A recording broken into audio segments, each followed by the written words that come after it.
मंगलम भगवान वीरो मंगलम गौतम गणे मंगलम कुंद कुंदाद्यो जैन धर्मोस्तु मंगलम सर्वमंगल मांगल्यम सर्वकल्याणकारकम प्रधानम सर्वधर्माणां जैनम जयतु शासनम जैनम जयतु शासनम। बीतरागी देव शास्त्र शासन। सुनने में थोड़ा कठिन तो लगता होगा, क्योंकि परिचय नहीं है ना, आत्मा जानने में आती नहीं है। इसलिए आत्मा के जानने का मार्ग, सुखी होने का मार्ग भी कभी जानने में आया नहीं इस जीव को। प्रत्यक्ष में खाओ पियो कमाओ, दुनिया देखो, शरीर देखो, ऐश करो, ये दिखता भी है और इसके उपाय प्रचलित भी बहुत हैं। गली गली, सड़क पर, अखबार में, टेलीविज़न में, रिश्तेदार, फ्रेंड सर्किल, सभी लौकिक सुख की बातें भी करते हैं। वो बात तो समझ में जल्दी आ जाती है, बहुत जल्दी आ जाती है, इसमें कोई आश्चर्य ही नहीं है। लेकिन आत्मा जानने में आता नहीं है आसानी से, और इसीलिए आत्मा का मार्ग भी समझ में नहीं आता। और फिर आत्मा के मार्ग में चलने वाले साधु धर्मात्मा पुरुष, ज्ञानी पुरुष, उनकी पहचान होना भी दुर्लभ है। आहा, गुरुदेव श्री को ऐसा प्रश्न पूछा कि हम सच्चे निमित्त को कैसे पहचानें, हमें कैसे मालूम पड़े कि सामने वाला सच्चा अच्छा है, गुरु की पहचान कैसे करें? तो बोले आत्मार्थी के चक्षु, आत्मार्थी के चक्षु गुरु को पहचान लेते हैं। आत्मार्थी के पुद्गल की आंख नहीं, जड़ आंख नहीं, आत्मार्थी का ज्ञान चक्षु वो पहचान जाता है। बालक होवे ना, 6 महीने का बालक किसी रिश्तेदार की गोद में जावे तो रोवे, और माता की गोद में आते से ही चुप। तो फिर बच्चे से पूछो जरा कि तुम्हें ट्रेनिंग कहाँ से लेकर आए हो? क्यों बच्चों कैसे मालूम कि अब मैं अपनी माँ की गोद में हूँ? कैसे मालूम पड़ गया? ये बच्चे को सिखाने की ज़रूरत नहीं है। जैसे बालक अपनी माता की गोद पहचानता है, 2.5-3 साल का बालक हो, KG 1 में पढ़ने जावे, LKG में पढ़ने जावे, तो घर आके अपने आप बोलता है कि वो मेरी इंग्लिश वाली मिस बहुत अच्छी है, या वो मेरी पेंटिंग वाली मिस बहुत अच्छी है। वो कैसे पहचान गया? क्या उसको कैसे मालूम पड़ गया कि मेरा गुरु इतना जोरदार है? ऐसे ही आत्मार्थी को आत्मार्थी की पहचान हो जाती है, हो जाती है। करने के लिए कहीं सीखने जाना नहीं पड़ता। लोग बहुत पूछते हैं हम सच्चे गुरु की तपास कैसे करें, सच्चा गुरु किसको माने? इसमें सब आ गई बात, सभी आ गई। अब आप आई देखो, अभी इसका छंद 5 नंबर का जो चल रहा था, उसमें गंभीर बात करना चाहेंगे थोड़ी सी। पढ़ते हैं छंद 5वें नंबर का।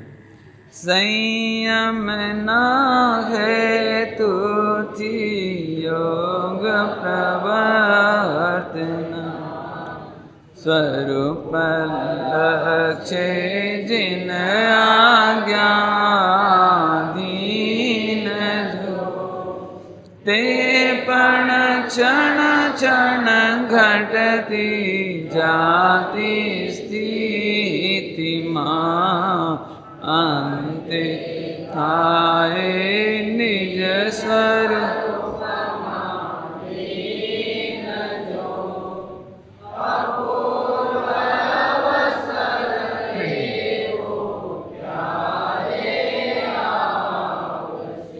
ओहो, आत्म साधक के जीवन में अशुभ की तो बात ही नहीं है, अशुभ की तो सत्ता ही नहीं है, पाप की तो सत्ता ही नहीं है, असंयम की तो बात ही नहीं है। असंयमी होए तो साधु नहीं, साधु होए तो असंयमी नहीं। समझ में आया? अभी बहुत लोगों को शंका हो जाती है कि हम इनको साधु माने कि नहीं माने। अरे रे, बाजार का खान पान चलता होवे तो साधु कैसे होवे? बाजार का खान पान चलता होवे, रात्रि भोजन और दिन के भोजन की खबर ना पड़ती हो, अनछने पानी की खबर ना पड़ती हो, वो साधु कैसे होवे? या तो कह रहे हैं असंयम की बात ही नहीं है। संयम किसको कहना? सम्यक प्रकार से यमन, सम्यक प्रकार से यमन माने मग्नता, लीनता, एक आत्मा रमणता, केवल आत्मा की चर्चा नहीं, आत्मा की कथनी मात्र नहीं, आत्मा का क्षोभसम ज्ञान मात्र नहीं। संयम किसको कहना? सम्यक प्रकार से आत्मस्वरूप में रमना। जो परिणति विषय कसाय में रमती होए वो संयम नहीं है। हा।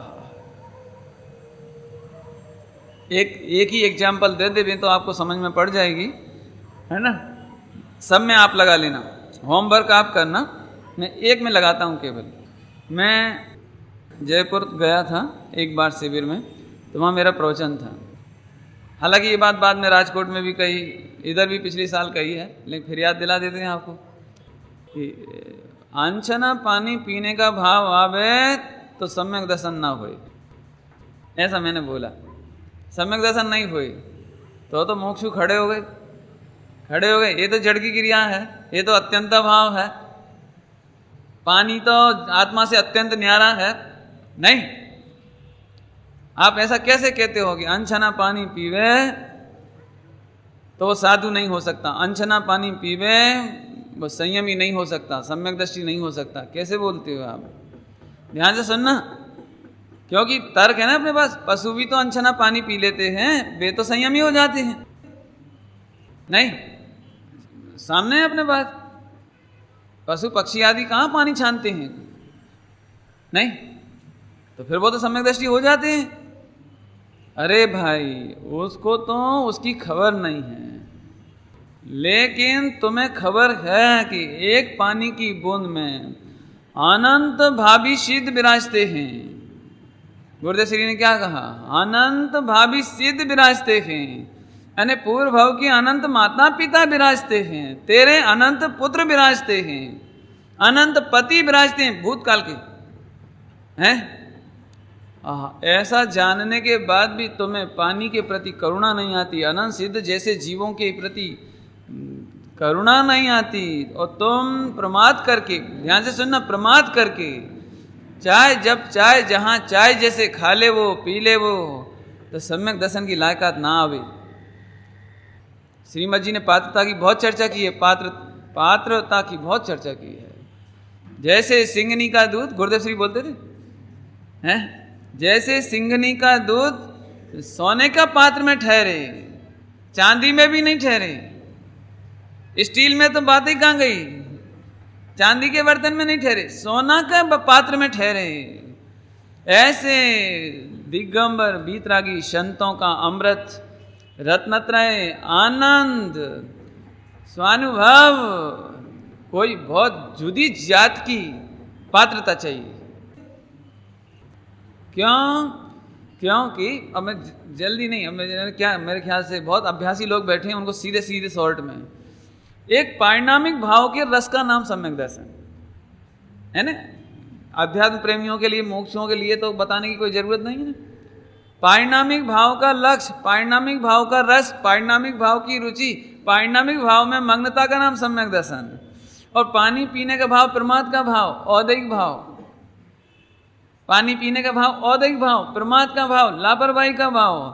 अरे तुझे प्रमाद का इतना रस है, इतना रस है ना, सावचेती नहीं है ना, वहाँ सावधानी नहीं है ना, इसीलिए औदैहिक भाव के रस में डूबा हुआ पुरुष को सम्यक दर्शन कैसे होए? देखो, जिनको खबर नहीं है ना, तो उनको औदैहिक भाव में ये बात भी नहीं मालूम कि इनमें अनंत जीव है। तुम्हें तो खबर है ना, जिसको खबर नहीं होवे वो उसको क्या कहवे, उसको तो कुछ नहीं कह सकते। लेकिन जिसे जानकारी है वो तो अब तभी पी सकता है अनछना पानी जब उसको, अब होने तो दो, सब चलता है। देखो, जैनी होए, अभ्यासी होए और अनछना पानी पीवे। अभी अपन तीर्थ यात्रा में जाओ कहीं, और रास्ते में उतर के कोई पानी पीवे मोक्ष तो अपन बोले अरे तुम रास्ते में पानी पीते हो ढाबा का, ये सब चाले छे, બધું ચાલે છે। ક્યાં ચાલે છે? આ તો પંચમ કાલ છે ને। अच्छा चलो, श्रीमद जी ने या श्री गुरुदेव श्री ने या कोई आचार्य कौन कौन देव ने या उपलब्ध जिनागम में कहीं ये बात लिखी है? ये बात लिखी है? सब चलता है। इसका मतलब हमें कहीं ना कहीं से उसके प्रति ग्रद्धता है, ग्रद्धता है। देखो, एक मारुति खरीदनी हो, गाड़ी खरीदनी हो, कार खरीदनी हो, तो उसके लिए बहुत अर्पणता देनी पड़ती है, खर्चे कम करने पड़ते हैं, पैसा जोड़ना पड़ता है, कपड़े कम करने पड़ते हैं, खान पान के फालतू खर्च छोड़ने पड़ते हैं, तब जाके गाड़ी आती है घर में। नहीं, कोई भी काम करना हो, हवाई जहाज खरीदना हो तो क्या करो बोलो? हैं? अमेरिका वगैरह में तो घर घर में करते ना लोग। अभी तुमको हवाई जहाज खरीदना पड़े तो कितना पैसा बचाना पड़ेगा, इच्छाओं को कितना जीतना पड़ेगा। एक हवाई जहाज खरीदना हो तो इच्छाओं को जीतना पड़ेगा, फिजूल खर्ची नहीं चलेगी, एक्सपेंडिचर फालतू नहीं चलेगा। ये दृष्टांत आत्मा का अनुभव करने के लिए उपयोग का दुरुपयोग, उपयोग का दुरुपयोग, खर्चा बेफिजूल में लगाना, ये नहीं रोकना पड़ेगा। हाँ हाँ हाँ, संयम की बात चलती थी। सम्यक प्रकार से आत्मा में लगना माने पारिणामिक भाव की रुचि लगना, ध्रुव भाव की रुचि लगना, भगवान तत्व की रुचि लगना। बोलो हाँ हाँ, एक बार विचार तो करो, मैं भगवान हूँ। अब जरा सड़क पे खा के देखना, जरा चाट पकौड़ी खा के देखना है। हाँ हाँ हाँ, ज्यादा नहीं कहते हो, त्रिलोक पूज्य हूँ मैं, त्रिलोक पूज्य हूँ, सर्वोत्कृष्ट पदार्थ हूँ मैं। ये तो कभी अपनी खबर नहीं थी, आपको भूल गया था है, इससे हुआ अंधेर। हिंदी में ट्रांसलेशन, वैसे तो गुजराती में है, श्रीमद जी का लिखा हुआ। याते भया अंधेर, फेर अब हसत हैं, अब नहीं भूलेंगे फेर, समर समर अब हसत हैं, समर समर स्मरण कर करके अब याद आती कि अरे रे मैं परमात्मा था, मैं कहाँ भूल गया था, कहाँ 5 इंद्रिय विषयों में चला गया था। अब हंसी आती है, अच्छा खासा परमात्मा, देखो तो गलती कैसी हुई अनादिकाल से, ऐसी हंसी आती है। नहीं, जैसे तुम सवाल करना जानते हो, पूरा साल भर आप सवाल करना जानते थे और एंड टाइम पर आपका जाने क्या हुआ, तो बाद में क्या होती है, ओ माय गॉड इतनी मोटी मिस्टेक, ये तो मेरे को आता ही था, तो हंसी आती है ना। ऐसे यहां समर समर फिर हंसत हैं, अब नहीं भूलेंगे फिर, आपको भूल गया था। कौन कौन को भूल गए थे? आप माने स्वयं, और किसको भूल गए थे? खबर ही नहीं पड़ी। संयम के हेतु से योगों की प्रवर्तना, इसकी चर्चा कल हो गई थी। असंयम की तो बात ही नहीं है, पापाचार की तो बात ही नहीं है, दुराचार की तो बात ही नहीं है। ये तो क्या कहें, जिसको थोड़ा भी आत्मकल्याण करना हो, 4 गति के दुखों से छूटना हो, उसको पहली बात ये लिख लेनी चाहिए मस्तिष्क में, माइंड में, क्या कि आत्मकल्याण के मार्ग में अज्ञान और असंयम का स्थान नहीं है, दुराचरण का स्थान नहीं है, कदाचरण का स्थान नहीं है, स्वच्छंदता का स्थान नहीं है। चाहे वो गुरुदेव श्री के नाम पर लो, चाहे समय सार जी के नाम पर या श्रीमद जी के नाम, किसी के नाम पर भी, चाहे जैसा अनर्गल जीवन नहीं चलेगा। इतनी बात तो समझ में आ गई। मुझे तो इसमें एक बहुत अच्छी बात कहनी है तो सूक्ष्म थोड़ी सी, लेकिन आप अभ्यास करना। स्वरूप लक्ष्य जिन आज्ञाधीन जो, कल इसकी चर्चा हुई थी, है ना, पेट तो भरे नहीं था। स्वरूप लक्ष्य से, स्वरूप के लक्ष्य से, पहले मोटी बात करें फिर सूक्ष्म करें, स्थूल से हैं। कई लोग ऐसा बोलते हैं कि समाज में जब प्रवचन होवे तो जाना चाहिए। बोले क्यों? देखो, अपन समाज में जाएंगे, बैठेंगे, उठेंगे तो परिचय बढ़ता है। कल को अपने बच्चों की शादी विवाह करना है तो वहाँ अच्छे लड़के मिल जाते हैं। नहीं समझ में? नहीं भाई, जान पहचान बढ़ती है, परिचय बढ़ता है। अपने को कभी हार्डशिप आ जाए, आर्थिक रूप से परेशानी हो जाए, तो एक मुमुक्षु दूसरे मुमुक्षु को वात्सल्य से व्यवस्था करते हैं। कल को अपन जीवें मरें कुछ हो जावे तो समाज काम आती है। हाँ, लक्ष्य कौन सा हो गया ये? कौन सा लक्ष्य हो गया? समाज के लक्ष्य से, छोरा छोरी दीकरा दीकरी के लक्ष्य से, बिजनेस के लक्ष्य से, ख्याति के लक्ष्य से। हा। देखो एक क्या बतावे, बिल्कुल मोटी बात बता रहे हैं, ये तो समझ में आ गई होगी ना बात।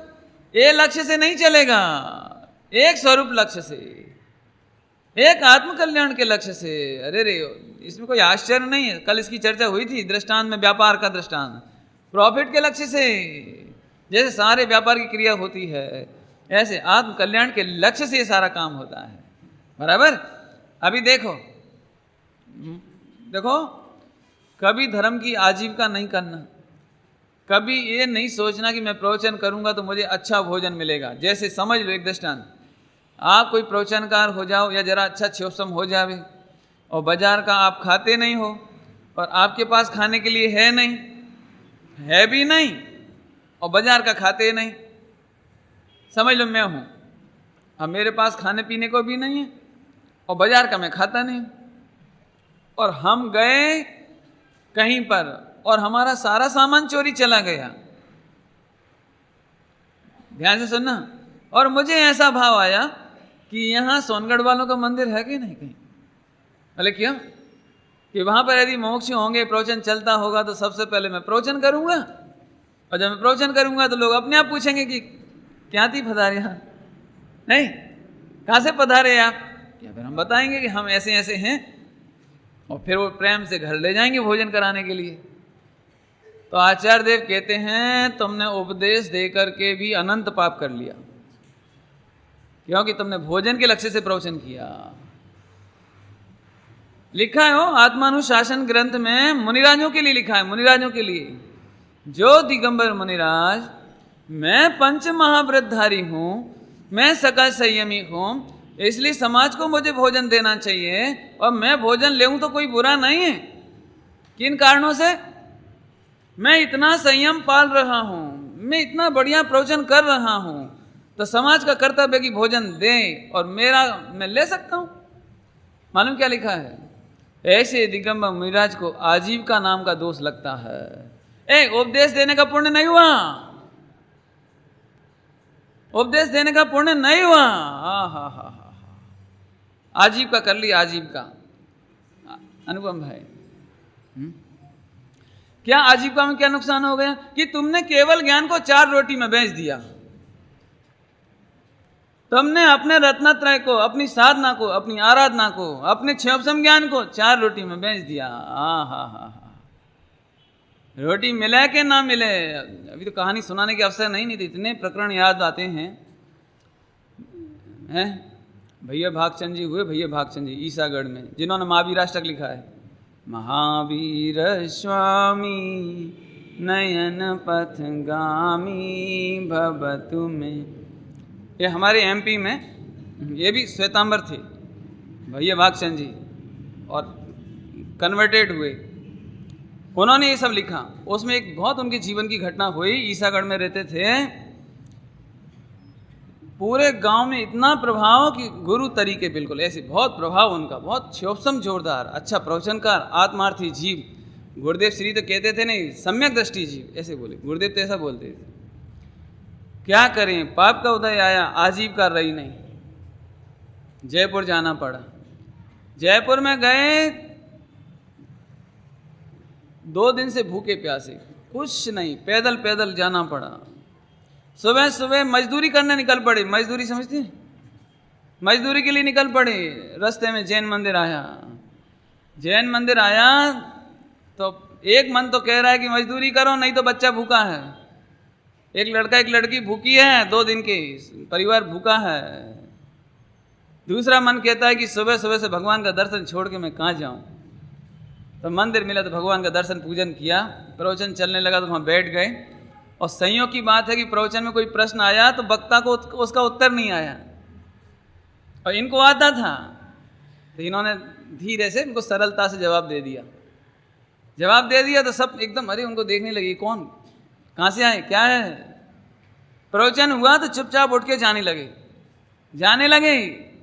सब ने रोक लिया, आप कहाँ से पधारे, आप कोई भजन सुनाओ। तो उन्होंने भजन सुनाया तो लोग पूछने लगे ये तो भागचंद जी का भजन है। क्या पूछ रहे हैं? ये तो कौन से पूछ रहे हैं? भागचंद जी से। ये तो भागचंद जी का भजन है, तुम्हें कहाँ मिले वो महापुरुष, तुम्हें कहाँ मिला? अब इनका सिर नीचे। अब ये मैं कहता हूं कि मैं हूं, तो अब भी ये मेरी खातिर करने लगेंगे। और मैं तो आजीविका के लिए आया था, कोई प्रवचन सुनने सुनाने के लिए, करने के लिए नहीं आया था। चुपचाप जाने लगे, अभी मुझे जाने दो, अभी मुझे जाने दो। नहीं नहीं नहीं, तुम बताओ। तब धीरे से बोले कि मैं ही हूं। अरे इतना सुन करके तो बोले आप भोजन करने चलोगे? नहीं नहीं। सबने बहुत कोशिश की कि आपको कोई आजीविका की जरूरत नहीं, आप तो यहाँ रहो बस। बोले अभी तक तो लक्ष्मी जी रूठी है। लक्ष्मी अभी तो लक्ष्मी रूठी है तो चलता है। जिस दिन सरस्वती रूठ जाएगी, जिनवाणी माता रूठ जाएगी, उस दिन भागचंद जिंदा नहीं रहेगा। अभी मैं क्या करूं? मेरे से जिनवाणी ना बिकाए। बोलो, सारे समाज ने उनके लिए व्यवस्था करी, भोजन करने नहीं जावे। 2-4 दिन तो भोजन किसी तरह मजबूरी में किया, बाद में अपनी व्यवस्था करी। और मालूम क्या हुआ? जयपुर में रहते रहते 5-6 हज़ार रुपये, उस जमाने का 5-6 हज़ार रुपया, 5-6 हज़ार रुपये इकट्ठा हो गया 5 साल में। तो 10 रुपये मासिक का, 15 रुपये मासिक का खर्च और 10 रुपये मासिक की पूंजी बनाई, बस कुल। और बाद में जितना प्रॉफिट, जितना बिजनेस, जितना कपड़ा, जो सामग्री थी, वो सब समाज को सौंप दी कि इस पर मेरा अधिकार नहीं है। अपन लोग क्या करते? जैसे मान चलो अपने कोई ने 5,000 रुपया दिया और 5,000 का 25,000 हो गया 5 साल में, तो अपन क्या करते? ये 5,000 ले लो, ज़्यादा हो तो और ब्याज ले लो। अपन क्या करते? लेकिन उन्होंने सारा बिजनेस सौंप दिया कि साधर्मी वात्सल्य का दुरुपयोग नहीं किया जाता। मेरा इतना फर्ज बनता है, मैं आजीविका करता, नौकरी करता तो 25 रुपये महीने मिलते मुझे। मैं किसी के कपड़े की दुकान पर काम करता तो 25 रुपये मासिक मिलते। 15 रुपये में खर्च चलाता, 10 रुपये में पूंजी जोड़ता, तो 10 रुपये मासिक से पूंजी जोड़ करके चले गए, बाकी सारा पैसा दे के चले गए। किसको कहना धर्मात्मा, किसको कहना आत्मार्थी? गरीबी होवे तो भले होवे, लेकिन गरीबी दूर करने के लिए जिनवाणी नहीं होवे। कैसी गजब बात है। आहा, यहाँ तो क्या बात चली थी? मुनिराज हो, मैं महाव्रत पालता हूँ, संयम पालता हूँ, तो मेरे आहार लेना चाहिए ना, समाज को देना चाहिए। तो आजीविका हो गई। ओ हो। अभी मैं सोच लूँगी, मैं यहाँ आया हूँ, प्रवचन करता हूँ, तो मेरे को अच्छी व्यवस्था होनी चाहिए, आजीविका हो गई। ये थोड़ा सूक्ष्म पॉइंट था, इसलिए जानबूझ के अभी लिया मैंने। कभी ऐसी याद भी आवे, याद भी हम इतना करते हैं नहीं। हा। अब थोड़े में बहुत समझना। डॉक्टर राजेंद्र प्रसाद जी हुए ना, राजेंद्र प्रसाद जी, लाल बहादुर शास्त्री वगैरह, ये लोग बहुत अच्छे नेता हुए। राजेंद्र प्रसाद जी का आता है, अपने घर के लिए पोस्ट कार्ड लिखना है तो अपने घर का पेन। कब? जब राष्ट्रपति थे तब। पोस्ट कार्ड लिखना है तो अपना पेन, और ऑफिस का काम करना है तो ऑफिस का पेन। कौन थे राजेंद्र प्रसाद जी? जैन। कौन थे? जैन नहीं थे, लेकिन इतनी न्याय नैतिकता। अब मैं थोड़ा ही कहा, बहुत समझना। ऐसे ही मंदिर का पैसा, मंदिर का पेन, मंदिर की सामग्री होए, अपने लिए काम में नहीं ली जाए।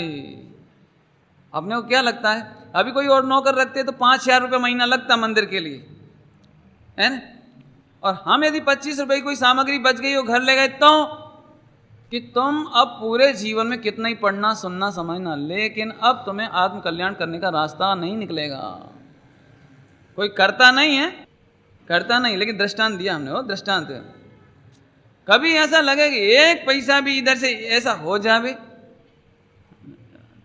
कल्याण का रास्ता खत्म हो गया। आजीविका ली, आजीविका के लक्ष्य से नहीं, मैं अच्छा प्रवचनकार हो जाऊं, अच्छा शास्त्री हो जाऊं, अच्छा विद्वान हो जाऊं, तो फिर समाज में मेरी खूब केयर हो जाएगी। तो केयर के लिए कहीं ना कहीं क्या कहें, स्वच्छंदता के स्थान अनंत, गिरने के फिसलने के स्थान अनंत, केयर हो जावे इसके लिए नहीं। अरे रे, जगत पूछे नहीं तो चले, नहीं ऐसा निहाल भाई जी का सुनते हैं ना, उन्होंने बच्चों को बुलाकर एक बार कहा कलकत्ता में, बेटा यदि मैं पंगु हो जाऊं तो तुम मुझे रोटी दोगे कि नहीं दोगे? पंगु समझ गए?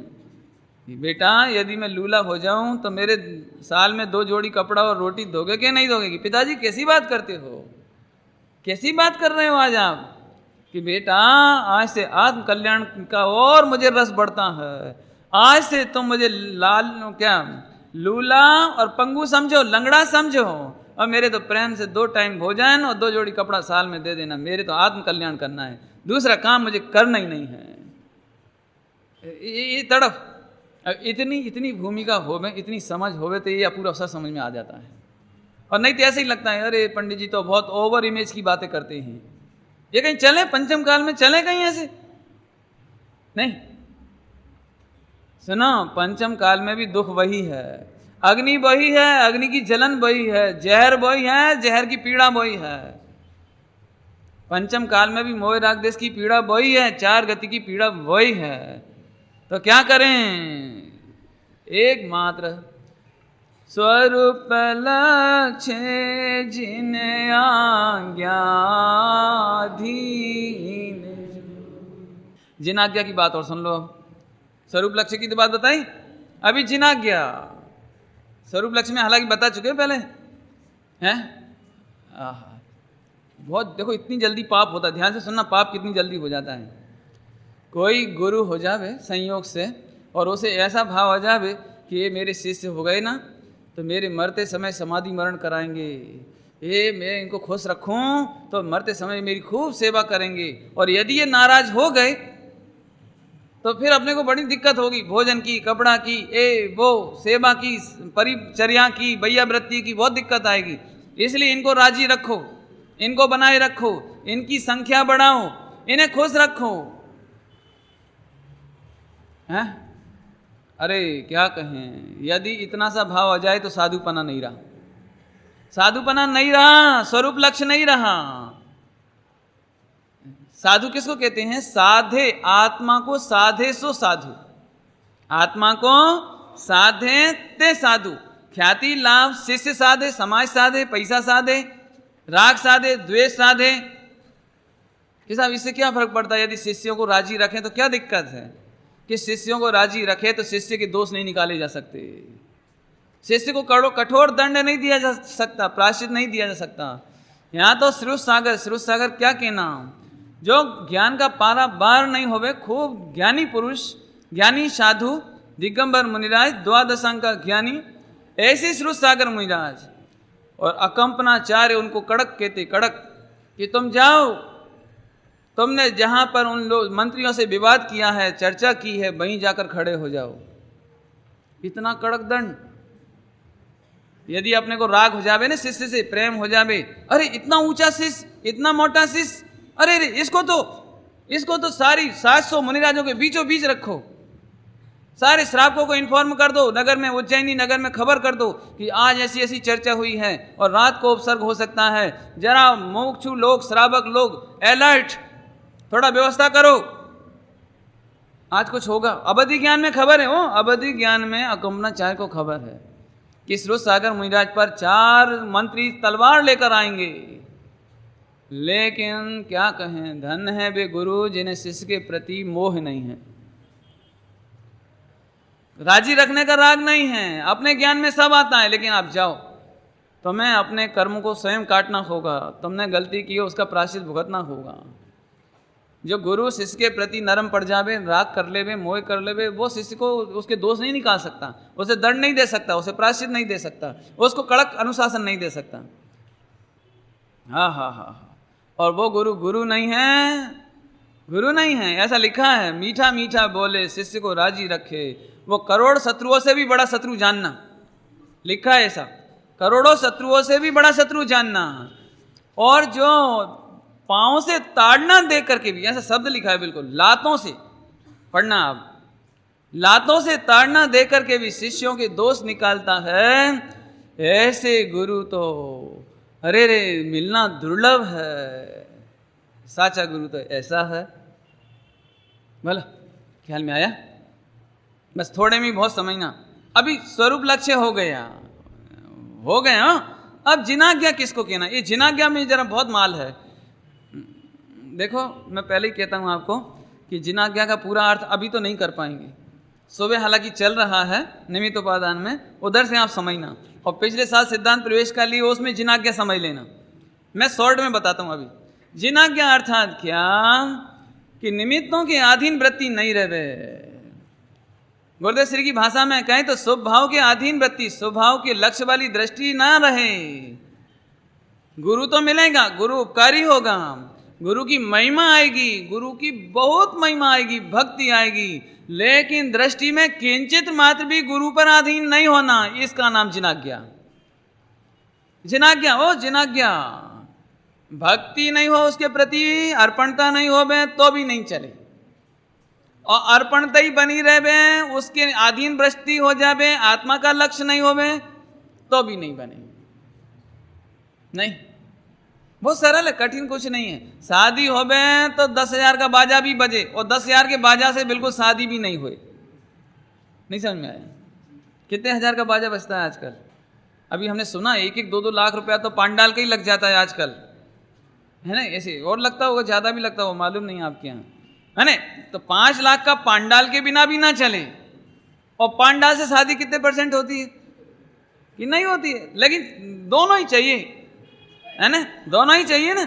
ऐसे यहाँ पर आत्मा का लक्ष्य भी चाहिए, बाहर में देवशास्त्र गुरु का निमित्त भी हो, लेकिन उनके प्रति यथा योग्य विनय भी हो, लेकिन उस विनय से किंचित मात्र भी कल्याण नहीं होता, ये जिनाज्ञा। ये भगवान क्या कहते हैं आप? यथा योग्य विनय भी हो, और विनय से 1% भी काम नहीं होता। ये नहीं समझ में आता। ये तो सुबह वालों को समझ में आ जाएगा, सुबह वालों को चल रहा है ना निमित्त उपादान, अभी तो और चलेगा, चिंता नहीं करना। लेकिन जिनाज्ञा किसको कहना? निमित्त में अटकना नहीं, नहीं, हाँ, निमित्त में अटकना नहीं, राग में अटकना नहीं। यथा योग्य कमजोरी में राग तो आता है, पूजा पाठ व्रत उपवास नियम संयम और मुनि दशा का भाव तो आता है, लेकिन अटकना नहीं। क्या कहते हैं? संबर निजरा और मोक्ष का भाव भी, अब तो ठीक है, संबर निजरा मोक्ष कि संबर निजरा मोक्ष का भाव भी आता तो है, लेकिन अटकना नहीं। अटकना जिनाज्ञा नहीं है। क्या कहा? देवशास्त्र गुरु तो परद्रव की परिणति है, पवित्र परिणति है, शुद्ध परिणति है, अनंत भगवान की शुद्ध परिणति, केवल ज्ञान आदि अनंत सुख। बढ़िया है कि बुरी है? महिमाशाली है कि नहीं? है। लेकिन अब लेकिन यहाँ तो वो परद्रव की परिणति है। अपनी परिणति में भी यदि संबर निर्जरा शुद्धोपयोग केवल ज्ञान अनंत चतुष्टय प्रकट जावे, तो परद्रव की बात तो छोड़ो, अपनी परिणति में भी नहीं अटकना, इसका नाम जिनाज्ञा है। अब तो समझ गए होंगे। अभ्यासी लोगों को कोई बताने की दरकार नहीं होनी चाहिए। हाँ, एक समय की पर्याय में भी नहीं अटके, ऐसी इसका नाम जिनाज्ञा। शरीर में अटक जावे वो तो बहुत दूर गया, क्रियाकांड में अटक जावे वो तो बहुत दूर गया, बहुत दूर। सब आप कैसे बोल रहे हो ऐसी बात कि देखो अच्छी चीज हो तो घटाना चाहिए कि बढ़ाना चाहिए? अच्छी चीज घटाना चाहिए कि बढ़ाना चाहिए? बढ़ाना चाहिए ना। अभी देखो अपन इन्हीं से पूछते हैं क्या कह रहे हैं। ते पण क्षण घटती जाती स्थिति वही बात ले। हम क्या करें बताओ? पूछो, आप पूछो इनको। ये कह रहे हैं तेपण माने कौन सी? जो संयम न हेतु, जो संयम के हेतु से, संयम के लिए जो योग की प्रवर्तना थी। हे प्रभु, ये जिनाज्ञा कि प्रभु आपकी पूजा बढ़ती ना जाए, बढ़ती नहीं जाए। तेपण क्षण एक आध दिन में वीकली घटे। क्यों? टेम्परेचर कब करना डाउन, क्या बोलते हैं, 105 टेम्परेचर हो जाए तो डाउन कब करना, कि एक सप्ताह में एक डिग्री, क्यों क्या बोलते हैं, 1 डिग्री क्या बोलते हैं, एक सप्ताह में वीकली 1 डिग्री कम करना है, कि क्षण क्षण क्षण क्षण क्षण क्षण घटती जावे घटती जावे घटती जावे। क्यों, पकड़ में आए, पॉइंट समझ में आएगा। तेपन माने कौन सी, कि वो भी, कौन सी वो भी, कि जो संयम के हेतु से योगों की प्रवृत्ति थी वो भी तेपन क्षण क्षण, वीकली, एनुअल, मंथली, यहाँ गजब है। हाँ हाँ, क्षण क्षण घटने का मतलब समझ में आया। कदाचित कोई व्यक्ति हो, पहली बार गुरु की देशना सुनी होए और गुरु की देशना में मस्त हुआ हो, प्रफुल्लित हुआ हो, प्रभु आपने मेरा बहुत उपकार किया, और ऐसा जो शुरू हुआ वो भी घटते घटते घटते वापस अंदर गया और केवल ज्ञान ले ले। इसका नाम तेपन घटती जाती। हा, मंदिर में अपन कोई अन्यथा नहीं लेना, अभी जिनकी पूजा ही नहीं है उनकी घटे क्या, क्या घटा है क्या, नहीं। अब कोई ऐसे कोई कह सकता है कि जब शुभ भाव घटाना ही है और शुभ क्रिया घटाना ही है तो शुरू ही मत करो। ये तर्क आप कर सकते हो, एक कुतर्क आप कर सकते हो कि जब अपने को क्यों, जब घटाना ही है ना आखिर तो बढ़ाओ ही मत। नहीं, मैं आपसे पूछता हूं, आप ही से पूछता हूं, क्यों बीमार हो जाओ तो दवाई बंद करना है कि नहीं करना है? अब बोलो, बीमार हो जाओ तो दवाई बंद करना कि नहीं करना? दिनेश भाई करना कि नहीं? अरे बंद करना, तो फिर शुरू ही मत करो। नहीं आई समझ? अच्छा नहीं आई, अब मैं फिर से समझाता हूँ। अपने को समझ लो कि टाइफाइड हो गया, टाइफाइड तो समझते हैं, टाइफाइड हो गया तो टाइफाइड की दवाई खाओगे कि नहीं खाओगे? तो फिर अब तुम टाइफाइड की सही दवाई मिल जाए, सही डॉक्टर मिल जाए तो आपको कैसा लगेगा? हे भगवान, महाभाग्य हो गया मेरा, अब तो जीवन भर यही खाना है। तो फिर क्या सोचते हो, क्या सोचते हो उस समय क्या सोचते हो कि डॉक्टर साहब कितने दिन की खुराक लेनी पड़ेगी, कि कितने दिन की दे दें, कि कम से कम डोज, कम से कम दिन में, यही चाहते हो ना? मान चलो वो क्या कि बोलो साहब 7 दिन की दूं कि 1 महीने की, तो आप क्या बोलोगे? अरे 7 की दे दो साहब, कि और कम में ठीक हो जाए तो, अरे इससे बढ़िया और क्या होगा? देखो दृष्टि में ध्यान से सुनना, बीमार हैं तो दवाई खाना कंपलसरी, लेकिन दवाई लेते ही समय, डॉक्टर को दिखाते ही समय अंदर में भावना क्या चलती है? तेपन क्षण क्षण घटती जाती स्थिति। समझ गए होगे अब तो? नहीं पंडित जी, पुण्य की दवाई खाने की क्या जरूरत है जब कम करना है तो? क्यों, सदाचरण की और शुभ भाव की दवाई लेने की क्या जरूरत है जब खत्म करना है तो? कि नहीं, तुम बीमार हो ना, यदि तुम पाप में नहीं जाते हो तो हम पुण्य करने को नहीं कहेंगे, हालांकि करने को तो अभी भी नहीं कहते हैं, लेकिन जो जीवों को पाप भाव होता है और पाप से वो धर्म की ओर आते हैं तो बीच में ऑटोमेटिक शुभ आ जाता है। क्या कहा जिमी, क्या कहा? लाते करते नहीं, जो पाप में होवे और धर्म में आवे, शुद्धोपयोग में आवे तो शुभ भाव तो ऑटोमेटिक बराबर। इतना तो समझ आ गई। अरे अपने को ऐसा लगता है कि ये अच्छा है, अपने को जब शुभ भाव आखिर तो है ना, ये तो है ना, ये तो है तो उसे है जिसके पास है। अब है ही नहीं तो है काहे का? क्यों, रोटी खाते हैं ना, रोटी भोजन करते हैं तो भोजन करना धीरे धीरे कम हो जाता है ना, कम हो जाता है, फिर बाद में तो खत्म ही हो जाता है। तो जब भोजन बाद में रोकना ही है 1 घंटे बाद, आधा घंटा, कितनी देर में कर लेते भोजन? आधा घंटा, 10 मिनट में कर लेती, चलो कोई बात नहीं। तो 10 मिनट बाद आके तो फुल स्टॉप होता ही है ना, फुल स्टॉप। तो जब 10 मिनट बाद खत्म करना है तो आप खाते काहे के लिए हो? कुतर्क तो बहुत जल्दी कर लेते हो।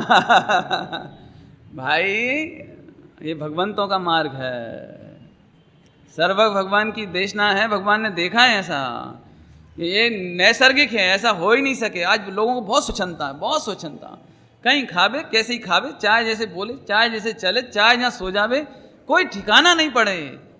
लेकिन चर्चा तो मेमोरी में फीड हो गई ना, माइंड में, बस उसकी चर्चा करा लो आप। और उसमें जब कोई बात हो गई, क्यों आप आचरण में कैसे रहते हो अभी तक? आप तो गुरुदेव श्री के इतना जूना शिष्य हो, इतने पुराने शिष्य हो, आप लोगों को तो थोड़ा विवेक होना चाहिए। अरे आप समझते नहीं हो, गुरुदेव श्री ने तो हमारे ये बोला कि अत्यंत भाव छे, जड़ छे। अरे लेकिन फिर गुरुदेव श्री क्या करते थे? उनका जीवन कैसा था कि उनका जीवन तो हो पवित्र थे। तो वे पवित्र थे तो तुम वे भगवान आत्मा, तो तुम भगवान आत्मा नहीं थे। लास्ट ईयर ये बात कही थी हमने कि हम सिद्ध के भगवान के समान तो अपने आत्मा का अनुभव कर सकते हैं, लेकिन गुरुदेव श्री के समानता क्यों गुरुदेव श्री के समान नहीं है अपन कि हम गुरुदेव श्री नहीं है। अरे गुरुदेव श्री नहीं है, लेकिन आत्मा तो मैंने सिद्ध के समान सुनना सरल और गुरुदेव श्री के समान सुनना बड़ा कठिन है। हम फिर कहते हैं, आप इशारे में समझ लेना, जिनाज्ञा क्या है? जिनाज्ञा एक है कि अशुभ भाव की तो बात ही नहीं, पाप भाव की तो बात ही नहीं, अज्ञान असंयम की तो बात ही नहीं। लेकिन अरे रे जो प्रवचन देने का भाव आता है, गुरुदेव श्री ने तो ऐसा लिया, दिगंबर मुनिराज होवे, छठा गुणस्थान में शुभ भाव आता है तो 28 मूल गुण का आता है, और वो 28 मूल गुण भी घटती जाती स्थिति में घटता जावे। मैं तो आत्मस्वरूप में स्थिर हूं, तो मेरे 28 का भी भाव परिणाम शुभ भाव घटता जावे। क्या चाहेंगे बोलो? यही चाहेंगे आहार लेता रहूं? यही चाहेंगे? ये नहीं चाहेंगे। शिष्यों को उपदेश देते हैं, भाव ऐसा है कि ये उपदेश देने का भाव भी घटती जाती स्थिति में, समझाए? हा। शास्त्र लिखने का भाव आता है, दिगंबर मुनिराज को शास्त्र लिखने का भाव आता है, ते पण क्षण क्षण घटती जाती स्थिति। अब तो समझ में आ गया? आहा, यह जिनाज्ञा, यहां शुभ भाव भी घटाने के लिए नहीं। आपने लोगों को तो इसलिए समझ में नहीं आता कि पंडित जी पहले अशुभ घटाएं कि शुभ घटाएं। ये बात बराबर है, तो पहले अशुभ घटाओ बुद्धिपूर्वक व्यवहार से कहें तो अशुभ घटाओ, लेकिन सुनो, अशुभ घटाने से नहीं घटता, अशुभ घटाने से नहीं घटता। शुद्धात्मा का ज्ञान होने पर शुद्धात्मा के संबंध में जो विचार है वो शुभ भाव, और ये शुभ भाव ऑटोमेटिक आत्मा का विचार है ना, आत्मा का विचार शुभ भाव, तो ये आत्मा का विचार बढ़ता जाता है, शुभ भाव बढ़ गया, और इधर अशुभ भाव अशुभ विचार घट जाता है, और बाद में शुद्धात्मा का बलन होने से शुद्ध भाव बढ़ता है, अशुभ भाव तो गया ही था, शुभ भाव पण घट जाता है, शुभ भाव भी घट जाता है। समझ आया? फिर से बोलूं, फिर से, पहले तो आत्मा का विचार करते हैं तो शुभ भाव, आत्मा का विचार करने में खोटा विचार कम हो गया तो पाप भाव घट गया। पंच परमेष्टि का विचार भक्ति करते करते उपकार है जिनवाणी का, ऐसे आत्मा का विचार करने से क्या हुआ? शुभ भाव, तो अशुभ भाव घट गया, बराबर। अभी देखो, लेकिन जब शुद्धात्मा की तरफ उपयोग बलन करने लगा, शुद्धात्मा में रमने लगा, आत्मा का अनुभव करने लगा, तो शुभ भाव घटने लगा। आहा, दिगंबर मुनिराज देख देख करके चलने का भाव नहीं घटाते, चलने का भाव घटाते। क्या बोला? पकड़ में आई कुछ बात? कि अब मैं बहुत देख देख के चल लिया, अब तो चाहे जैसे चलो, शुभ भाव घटाना है ना अपने को। ऐसा नहीं बोला कि देख देख के चल करके जो जीवों की हिंसा रोकते थे, बचाते थे, वो घटाते नहीं हैं, चलने का भाव घटाते हैं, चलने का भाव घटाते हैं। समझ में आया? आहा, देखो, इनकम टैक्स से बचने के 2 उपाय हैं एक उपाय तो ये है जो आपको मालूम है, उल्टा सीधा एक तो यह है कि हे भगवान इनकम टैक्स नहीं देना पड़े, कैसे भी बचें। एक तरीका तो ये है, इसकी चर्चा हम नहीं कर रहे, ये मिथ्या दृष्टि का उपाय है। सम्यक दृष्टि का उपाय है कि इनकम टैक्स से बचने का उपाय, पंडित जी आप बताओ। हम बता रहे इनकम कम करो, बस व्यापार कम, आफत कम, संकलेश कम, आकुलता कम। क्या गजब, एक इनकम टैक्स की प्रॉब्लम सॉल्व नहीं होगी बहुत सारी प्रॉब्लम सॉल्व हो जाएगी, और एक साथ साथ मिथ्यात्व की प्रॉब्लम भी सॉल्व, और रत्नत्रय हो जाएगा, और मोक्ष भी हो जाएगा। तो इतना बढ़िया शॉर्टकट बताते हैं आपको, ऑल इन वन। नहीं पंडित जी, हमारे पास पैसा तो बहुत है, और इब्राहिम का फोन आता है, दाऊद का, उससे बचने का कोई उपाय बताओ, कोई तंत्र मंत्र नहीं है? ये है उससे बचने का एक तंत्र मंत्र। वो तंत्र मंत्र ये है कि तुम इनकम घटाओ, आकुलता नहीं करो, पाप नहीं करो। देखो पाप करके पैसा आएगा तो पाप दे के ही जाएगा। नहीं समझ में आई? पाप करके पैसा आता है ना, कितना संकलेश संकलेश संकलेश संकलेश, आकुलता आकुलता, तो जाएगा तो या तो बीमार करके जाएगा तो दुख दे के जाएगा, नहीं, और या चोरी से चला जाएगा, नहीं तो इनकम टैक्स वाले जबरदस्ती रेड मारेंगे, और फिर नहीं बचा कोई, तो एक तो है जिनके नाम अभियाल बताए थे। नहीं, क्या करे भाई, अब थोड़े में समझना। ये मैं दृष्टांत दिया था, ये तो दृष्टांत, इनकम टैक्स से बचने का उपाय, ये तो दृष्टांत था। ऐसे ही दिगंबर मुनिराज, अरे रे मेरे चलने से हिंसा होती है, तो हिंसा कैसे बचाऊं कि देख देख के चलूं, ये नहीं सोचते, बल्कि ये सोचते कि चलना ही ना पड़े। फर्क समझ में आया कुछ? चलेंगे तो देख के ही चलेंगे, आधा निक्षेपण करेंगे, पीछी कमंडल उठाएंगे रखेंगे तो देख करके ही करेंगे, लेकिन अंदर में भावना ये है कि उठाने रखने का विकल्प नहीं आवे, आहार लेने का विकल्प नहीं आवे, चलने फिरने का विकल्प नहीं आवे, सांस लेने का विकल्प नहीं आवे। ये भी नास्ती हुआ, नास्ती। आत्मा स्थिरता, बस जे पॉजिटिव में, अस्थि में, पहले नंबर अस्थि, आत्मा में स्थिरता होए, इसके बाद मुझे कहीं आने जाने का विकल्प नहीं हो। समझ में आया? क्यों क्रिकेट मैच कैसा लगता है? विनय कैसा लगता है? अच्छा लगता है ना? हाँ बस घबराओ मत।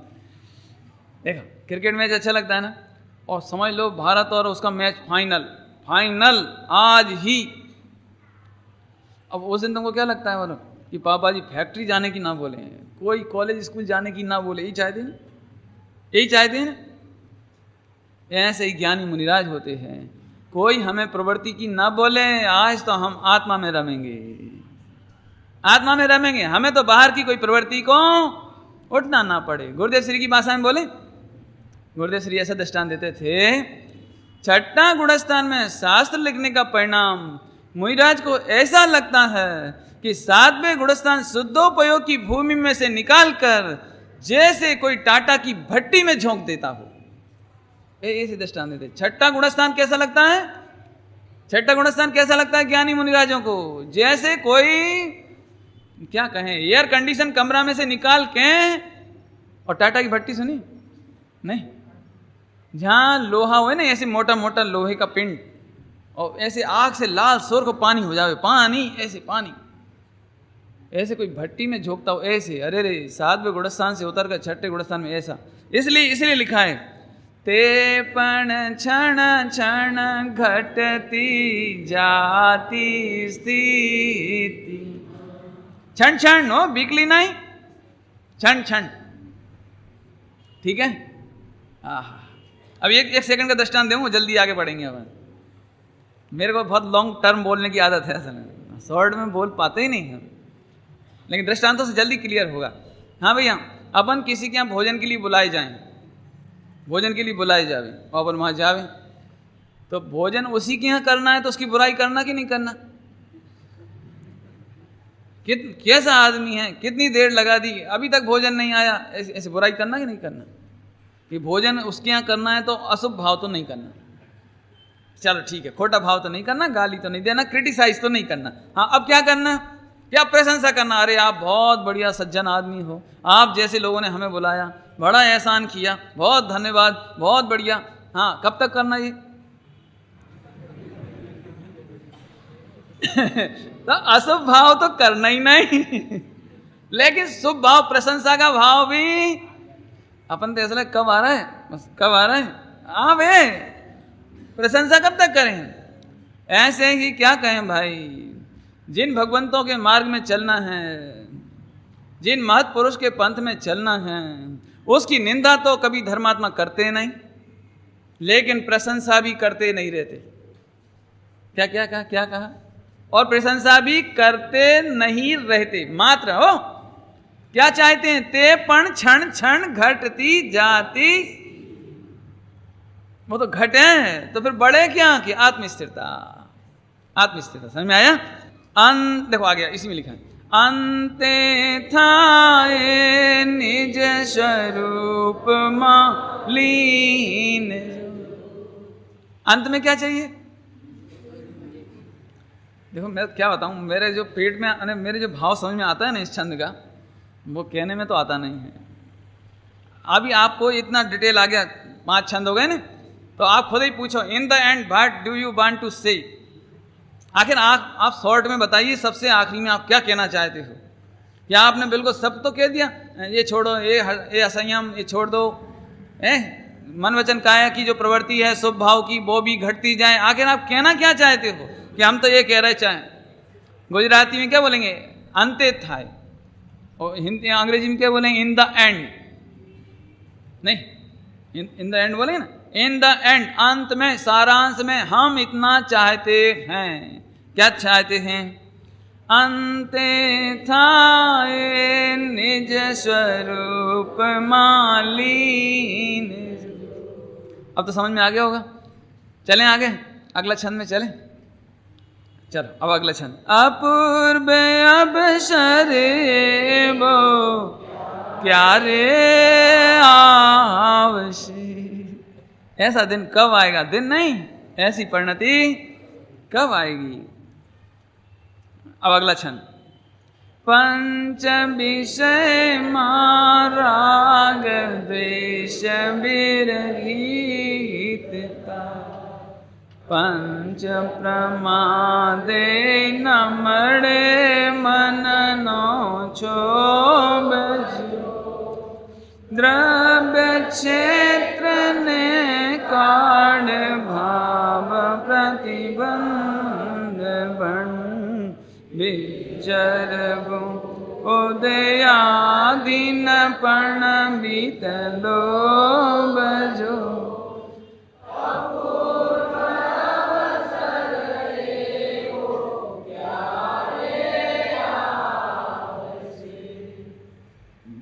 क्या कहें, एक श्रीमद जी ने एक बात कही है ना, गुरुदेव श्री भी फरमाते थे कि शास्त्र में तो शब्द होते हैं, मर्म तो ज्ञानी के हृदय में होता है।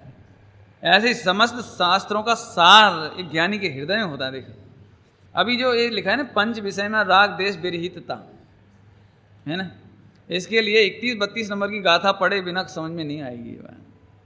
और उस गाथा को चलाने के लिए कम से कम 2-5 दिन तो चाहिए, कम से कम हो नहीं। अब हम तो यहाँ शॉर्ट में बात करेंगे, क्या करें, हम तो इसलिए इशारा कर देते हैं कि आप वो गुरुदेव श्री के प्रवचन छपे भी हैं और कैसेट में भी हैं, सीडी में भी हैं, आप उसे सुन लेना, पढ़ लेना। क्या कहना भाई, सारा जगत पंच विषय ने, पहले पंच विषय का अर्थ करें। पंच विषय माने 5 इंद्रियों के विषय। अब इंद्रिय की गाथा आ गई ना, इंद्रियों की, जो इंद्रिये जीर्णिता नान सहा बाधियम मुणदी यादम।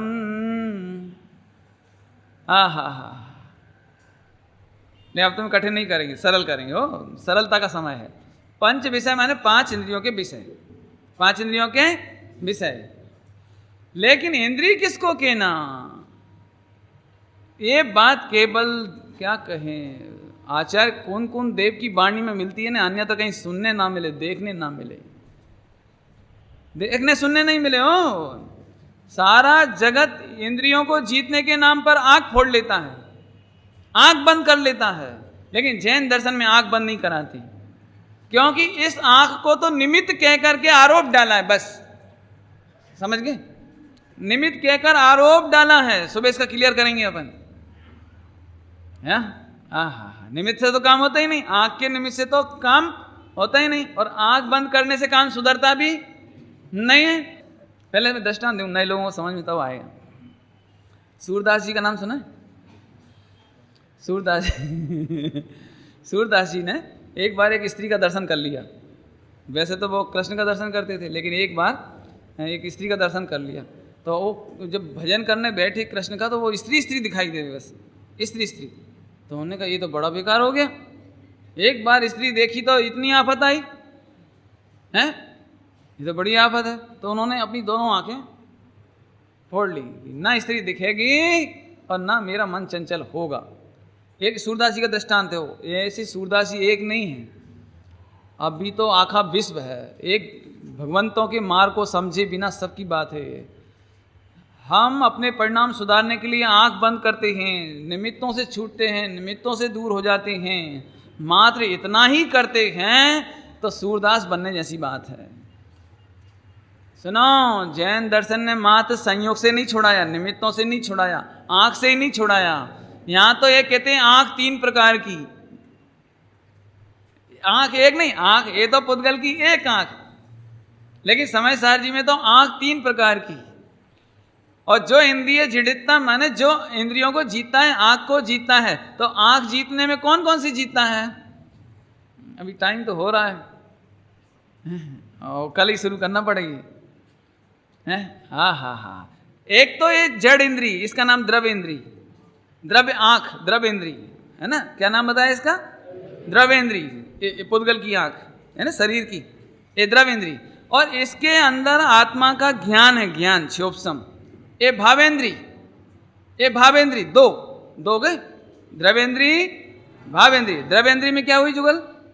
ये आंख, ये पुद्गल की आंख, इसका नाम क्या हुआ? द्रवेंद्री। और भावेंद्री में क्या हुआ? इसके पीछे काम करने वाला ज्ञान। तो 2 को जीतना। और तीसरा इंद्री का विषय, इंद्री का विषय, इंद्री का विषय माने आंख से टेलीविजन देखना, ये विषय, रसगुल्ला देखना, ये विषय। तो 3 आंख हो गई, 3 आंख। यहाँ रसगुल्ला को भी आंख कहा, यहाँ टेलीविजन को भी आंख कहा, यहाँ इतनी पब्लिक को ये भी आंख है। अब नहीं समझ में आई होगी, हमें मालूम है, हमें क्या बताएं, समझाएंगे, धीरे धीरे समझाएंगे, चिंता नहीं कर, ये सबसे मर्म की बात है। हाँ, देखो एक दृष्टांत दूँ तो समझ लेना, आप नहीं समझो तो कल समझाएंगे, अभी तो वैसे टाइम हो गया है। देखो दिगंबर मुनिराज, उनका मन पवित्र है और वे फिर भी महावीर भगवान की ओर देखते रहे समो शरण में, तो उन्हें केवल ज्ञान होगा कि नहीं होगा? होगा कि नहीं होगा? तो मन तो पूरा पवित्र है, माने अंदर का ज्ञान तो पूरा पवित्र है, और आंख में भी कोई मोह राग देश, भगवान को देख करके कुछ नहीं हो रहा है। तो भगवान को देखने मात्र का जो राग है, तो भगवान काय से, वो मुनिराज काय से हार गए? आंख से। हम पूछते हैं भगवान महावीर स्वामी को देखने की भी क्या जरूरत है? आप आत्मा में देखो ना। यदि वो आत्मा में देखते रहे तो केवल ज्ञान होता है, और महावीर भगवान को देखते रहे तो केवल ज्ञान नहीं होता है। आत्मा का ज्ञान पवित्र, और आंख में भी कुछ, ये तो पुद्गल है, इसमें तो कुछ हुआ नहीं। लेकिन पर का लक्ष्य करने वाला, पर का लक्ष्य, उसको भी केवल ज्ञान नहीं होगा। फिर से सुनो, आत्मा का ज्ञान पवित्र, इधर भी पवित्र, इसमें तो कोई पाप होता नहीं। लेकिन पर का लक्ष्य करने वाला भी आंख से हार गया। इसलिए आंख को जीतना माने इंद्रियों के विषय को भी जीतना, इंद्री को भी जीतना, और अंदर में ज्ञान आत्मा में संतुष्ट होना, तो भावेंद्री को भी जीतना। 3 चीजें एक साथ जीतने का नाम चक्षु इंद्री की विजय। अब मैं आपको इतना अनुरोध करूंगा कि आपको कठिन तो होगा, मुझे मालूम है, ये तो अच्छे अभ्यासियों को भी थोड़ा कठिन पड़ता है। कल हम सरल करेंगे, आप बिल्कुल चिंता नहीं करना, क्योंकि मैं ये सोच रहा हूँ कि जो महत्वपूर्ण जगह है ना, कम से कम उन छंदों पर तो अच्छी सी चर्चा हो जाए, है ना। हाँ, मैं आपसे पूछता हूँ कि देखो मेरे को रात्रि भोजन का त्याग है, रात्रि भोजन का त्याग है। तो रात्रि भोजन में मुख में भोजन जाना चाहिए कि नहीं जाना चाहिए? नहीं जाना चाहिए। तो ये हुआ द्रव्येंद्री, ये क्या हो गई? द्रव्येंद्री। मुख में भोजन नहीं जाना चाहिए। अच्छा, लेकिन मन में रात्रि में याद तो करना चाहिए ज्ञान में। अरे भोजन, अरे क्या बताएं, क्यों? तो हमने फिर रात्रि भोजन का त्याग हुआ कि नहीं हुआ? नहीं हुआ ना। तो भावेंद्री को भी जीतना जरूरी है, ज्ञान में भी जीतना जरूरी और इधर भी जीतना जरूरी। अच्छा, लेकिन अब 2 काम तो सही हैं, लेकिन क्यों? मैं मुंह में भी नहीं डालूं और मन में भी नहीं सोचूं, लेकिन आप हमारे घर में आओ, अभी जहाँ हम ठहरे ना टावर पे आओ, और उस समय में रात को गैस पे कोई काम कर रहा हूँ, बना रहा हूँ कोई काम, तो तुम्हें कैसा लगेगा बेबी? हाँ हाँ बोलो बोलो जरा, आपको कैसा लगेगा? आपको क्या लगेगा? माने विषय भी नहीं होने चाहिए, तीनों छूटे तो रात्रि भोजन का त्याग। पकड़ में आया? अब तो समझ गए मेरे ख्याल से, मैंने बहुत शॉर्टकट बताया एकदम। और कहो तो एक दृष्टांत और दे दे, ऐसी कोई दिक्कत नहीं, दे दे। देखो सरल पड़ता है ना, इसलिए दृष्टांत देने से जल्दी सरल पड़ता है। एक साथ तीन चीजें जीतो तो 5 इंद्रियों का विषय जीता। एक साथ 3 चीजें जीतना पड़े, एक चीज अकेले से काम नहीं चलेगा, आंख बंद करने से काम नहीं चलेगा। अभी आप में से बहुत लोग कहते हैं पंडित जी मैं कभी भूल करके भी नहीं देखता हूं, लेकिन पता नहीं परिणाम क्यों खराब हो जाते हैं। आप ऐसे कई लोग होंगे आप में से कि पंडित जी हम बिल्कुल सच कहते हैं, सड़क पर चलते हैं तो नीचे देख के चलते हैं, मंदिर में ऐसे बैठते हैं, लेकिन परिणाम हमारा नहीं सुधरता, माने हमारा ज्ञान में सुधार नहीं होता, और आखिरकार वो चंचलता बनी रहती। दृष्टांत है ना, बोलो मैं ब्रह्मचारी, दृष्टांत हो मैं ब्रह्मचारी, तो मेरे देह से तो विवाह होगा ही नहीं, और देह से किसी बहन का स्पर्श भी नहीं होगा। ये द्रव्य ब्रह्मचर्य द्रव्य हो गया ना, होना चाहिए कि नहीं होना चाहिए? होना चाहिए। अब कोई बोले कि नहीं मैं तो मन से पवित्र हूं, शरीर से क्या होता है? शरीर तो पुद्गल है, जड़ है, भिन्न है, तो वो पापी है कि नहीं है? पापी है। शरीर से भी होना चाहिए द्रव्य ब्रह्मचर्य, और अंदर में भाव से। बोलो आपको मालूम पड़ जाए कि अंदर अंदर स्त्रियों का ही विचार करते हैं, खोटा खोटा विचार करते हैं, फिल्मों का विचार करते हैं, तो आपको कैसा लगेगा ब्रह्मचारी के बारे में? कि तो बड़ा खोटा है, तो अंदर ज्ञान में भी नहीं होना चाहिए। ठीक है, अब कोई ये दावा करे कि मेरे ज्ञान में भी नहीं है और शरीर से भी कोई बहन का स्पर्श और देखना आदि नहीं है, लेकिन मुझे ये जो पोस्टर है ना, पोस्टर फिल्मों के, ये बहुत अच्छे लगते हैं, मैं इनको कलेक्शन करता हूँ, मैं उसका जिनवाणी के ऊपर कवर चढ़ाता हूँ। काहे के? वो फिल्मी पोस्टर के। हाँ बोलो, हमारी जिनवाणी के ऊपर समाचार पत्र में कोई हीरोइन का फोटो हो और वो जिनवाणी पे चढ़ा हो कवर, तो आपको कैसा लगेगा? कैसा लगेगा? इसका मतलब 3 चीजें जीतना पड़ेंगी आपको। वे विषय भी ना हो, अंदर में ज्ञान में भी ना हो, और इधर शरीर से भी उसकी परिणति साफ होनी चाहिए। अब तो मेरे ख्याल से 3-4 दृष्टांतों में क्लियर हो गए।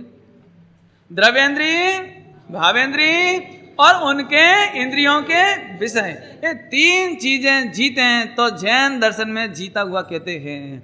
कोरा स्त्री पुत्रादि छोड़ देने का नाम जीतना नहीं है, कोरा जंगल में चले जाने का नाम जीतना नहीं है। लोगों को लगता है इसमें क्या है, हम तो ये कपड़ा छोड़ देंगे, ये चले जाएंगे जंगल में सो जाएंगे। कि सो तो जाओगे, सो तो द्रव, अंदर की तो बोलो। आलू छोड़ना बहुत सरल है, लेकिन आलू के प्रति आकर्षण, अट्रैक्शन नहीं। दृष्टांत हो, दृष्टांत है। अब थोड़े टाइम में बहुत समझ गए होगे कि और आगे बढ़ना पड़ेगा, बाकी कल समझा देंगे, नहीं समझ में आए तो कल और समझाएंगे।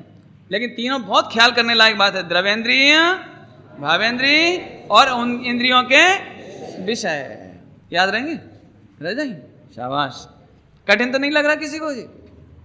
है रात्रि भोजन छोड़ो तो अंदर में से विकल्प भी जावे, और फिर वो परिणति भी जावे, वो काम भी जावे, तो हम कहेंगे रात्रि भोजन का त्याग। रात्रि भोजन का त्याग है। हा। ऐसे हर चीज में लगाना, हर चीज में। अभी तो आगे आने वाला है पंच प्रमाद, अभी तो बहुत। और मैं क्या बताऊं, इतना गरिष्ठ लिख के चले गए, हम करें क्या? करें क्या बताओ, हमारे पास कोई उपाय भी तो नहीं। हम बहुत सोचते जल्दी आगे बढ़ें, लेकिन नहीं जा सकते। ओम नमः शिवाय।